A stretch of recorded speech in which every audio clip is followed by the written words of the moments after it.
Hey, welcome back. It's wonderful to see your smiling faces. If you've been following along with our portrait series, you've already got eyes, nose, mouth, and ears, and we are ready to move on to the cheeks and the chin. This part is super quick and easy.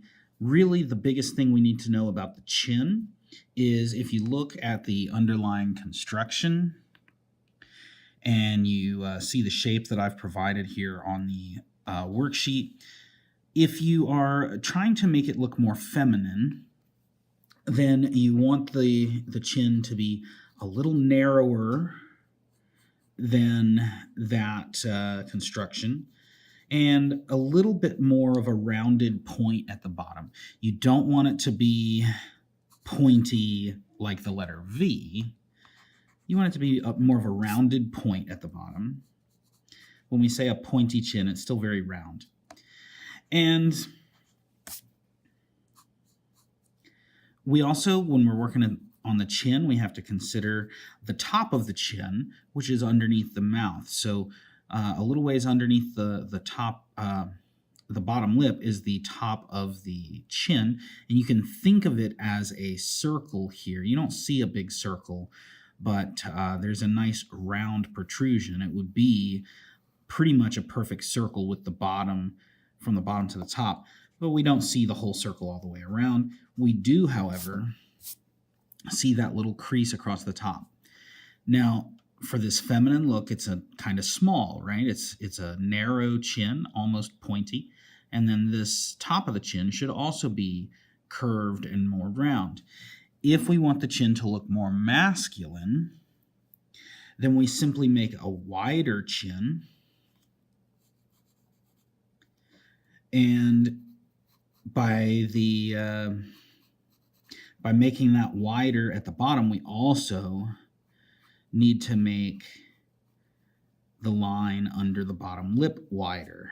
Now let me erase these extra lines so that we're not confused here. So I've simply widened the jaw and widened the top of the chin. That makes it look a little more masculine. Another thing that's typically a more masculine look is a little bit of a dimple coming up at the bottom of the chin. Now, you don't want to overdo it. This is what a lot of people call a butt chin, and if you draw it over exaggerated, then it will look like the hind end of a gorilla, so don't do that. Just a small dimple up for a split chin there. That's, again, a more masculine looking chin than the narrow point. So that's the chin done. Now the cheeks, you could just copy along this construction line provided for you, and that would be fine. That would be a normal general cheek shape. Some people have wider cheekbones that would poke out and kind of cover the bottom of the ear. And some people have really gaunt or narrow cheeks.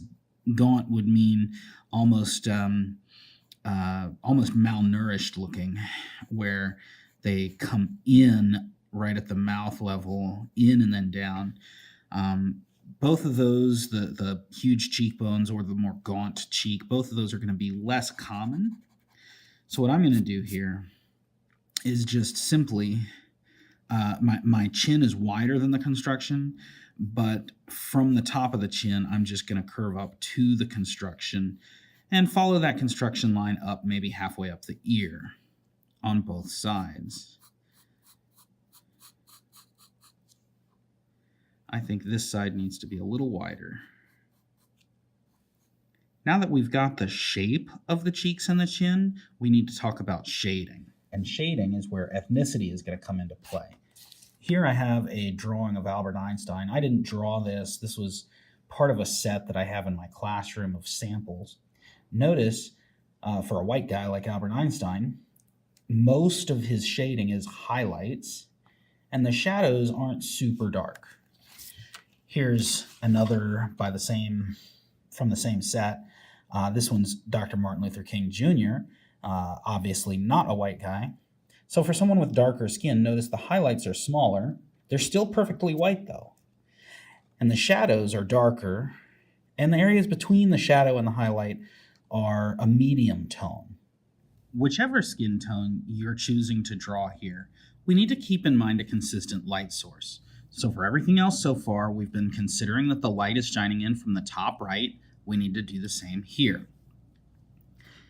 If the light is shining in from the top right, then we're going to have a shadow on the left side of the cheek and on the bottom left of the jaw.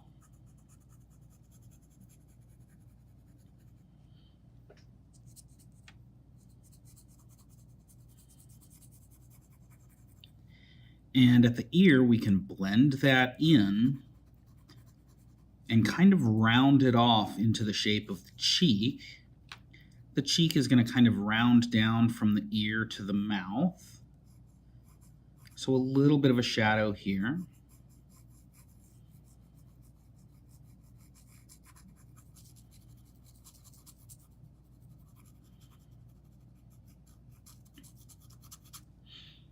But leave a highlighted area underneath that eye.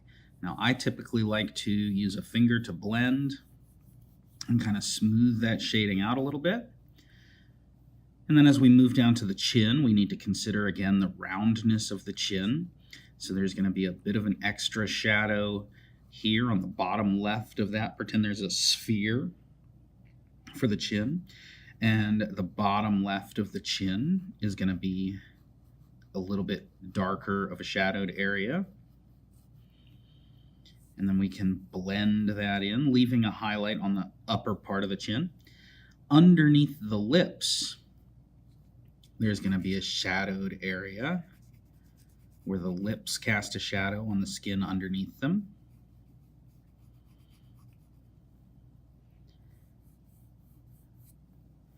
But we might want to darken that outline just so we can still see that outline of the lips.